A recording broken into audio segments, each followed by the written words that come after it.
Assalamualaikum warahmatullahi wabarakatuh. Bersama saya Dr. Bagus, mari kita update mengenai COVID-19.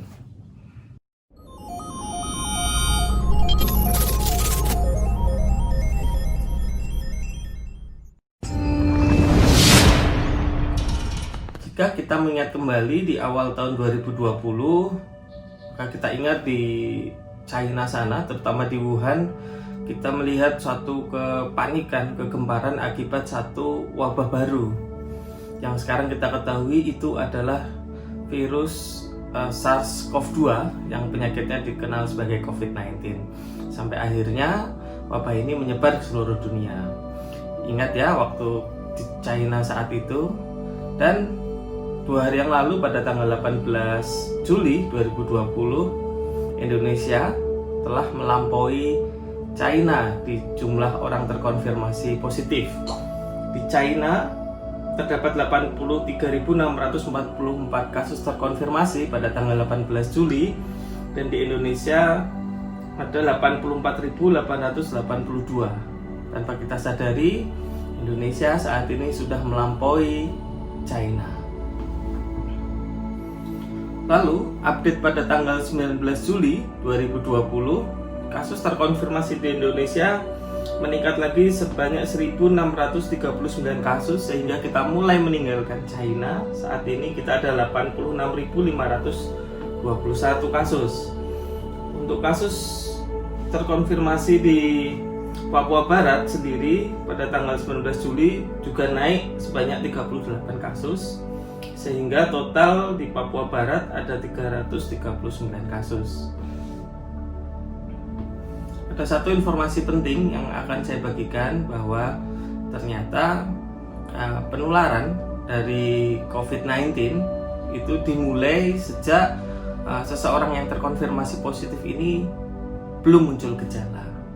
Jadi bila kita menjumpai ada orang yang tidak ada gejala, bisa jadi satu memang dia terkonfirmasi positif yang tidak ada gejala, atau bisa jadi dia belum muncul gejala, dan dua-duanya itu menular sekali.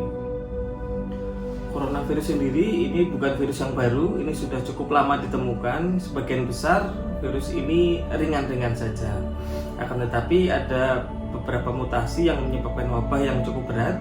Yang cukup terkenal yaitu yang pertama di tahun 2002-2003 ada wabah yang diakibatkan oleh coronavirus di China dan di Hong Kong yang dikenal sebagai SARS, Systemic Acute Respiratory Syndrome, SARS. Coronavirusnya sendiri yang menyebabkan SARS dinamakan SARS-CoV. Lalu pada tahun 2012 sampai sekarang di Timur Tengah sana kembali coronavirus menyebabkan satu wabah yang disebut sebagai MERS, yaitu Middle East Respiratory Syndrome, yang coronavirusnya sendiri diberi nama MERS-CoV. Lalu dari akhir tahun 2019 sampai sekarang ditemukan lagi wabah yang disebabkan oleh coronavirus yang menyebar ke seluruh dunia, hampir ke seluruh dunia, yang cukup mirip dengan yang di China tahun 2002 sehingga dinamakan virusnya SARS-CoV-2. Di Indonesia sendiri mulai banyak bermunculan outbreak dan klaster-klaster baru. Ada klaster baru yang cukup besar yaitu di Secapa, TNI Angkatan Darat di Bandung, yang ada total 1.262 orang terkonfirmasi positif. Ada beberapa klaster lain yang salah satunya mungkin di perusahaan di Kota Semarang, klaster tambang Kolaka Utara, dan di pasar Yoeteva di Jayapura. Positive rate adalah jumlah kasus terkonfirmasi dibandingkan jumlah semua orang yang dites di satu wilayah atau di satu negara. Di Indonesia sendiri rata-rata positive rate-nya sebesar 12,1% dengan pada tanggal 9 Juli memecahkan rekor sebesar 21,2%. Sebagai perbandingan, di China positive rate-nya 0,09% dan di Malaysia negara tetangga kita 1,4%. Rata-rata di Indonesia 12,1%. Artinya apa? Artinya di Indonesia belum mengerjakan tes yang cukup besar, sehingga yang dites kebanyakan hanya orang-orang yang diduga-diduga saja. Positive rate sendiri adalah indikator sebuah negara mampu mengontrol dan menghentikan dari penyebaran virus. Untuk situasi di Indonesia sendiri saat ini, satu-satunya wilayah yang memenuhi standar WHO baru DKI Jakarta. DKI Jakarta telah berhasil memeriksa 1 kasus yang dicurigai setiap 1000 penduduknya setiap minggunya.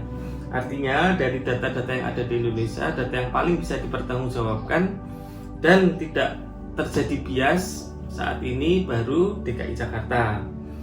Untuk positive rate sendiri di Jawa Tengah, di Jawa Timur masih di atas 20%. Yang ini sangat buruk ya hasilnya dengan jumlah tes yang masih sangat rendah. Untuk tenaga kesehatan sendiri saat ini di Indonesia sampai update pada tanggal 13 Juli telah terjadi 89 kematian tenaga kerja. Ada satu indeks, ini indeks yang sederhana, itu menggambarkan bahwa Indonesia memiliki dampak kematian tenaga kerja terburuk di dunia. Salah satu penyebab tingginya angka kematian dan terpaparnya tenaga kesehatan di Indonesia adalah salah satunya seperti yang saya pakai. Ini adalah hazmat KW. Tentu kalau kita pakai ini tembus ya virusnya. Banyak juga kita jumpai teman-teman sejawat saya, baik tenaga kesehatan, para medis, masih memakai jas hujan. Miris sekali melihatnya. Yang saya kenakan, sekali lagi, ini hazmat KW. Dengan situasi terkini seperti yang saya jelaskan tadi, saat ini sayangnya di Indonesia sudah mulai banyak orang abai terhadap protokol kesehatan. Sudah banyak di mana-mana orang sudah malas memakai masker, sudah malas menjaga jarak. Padahal kita belum tahu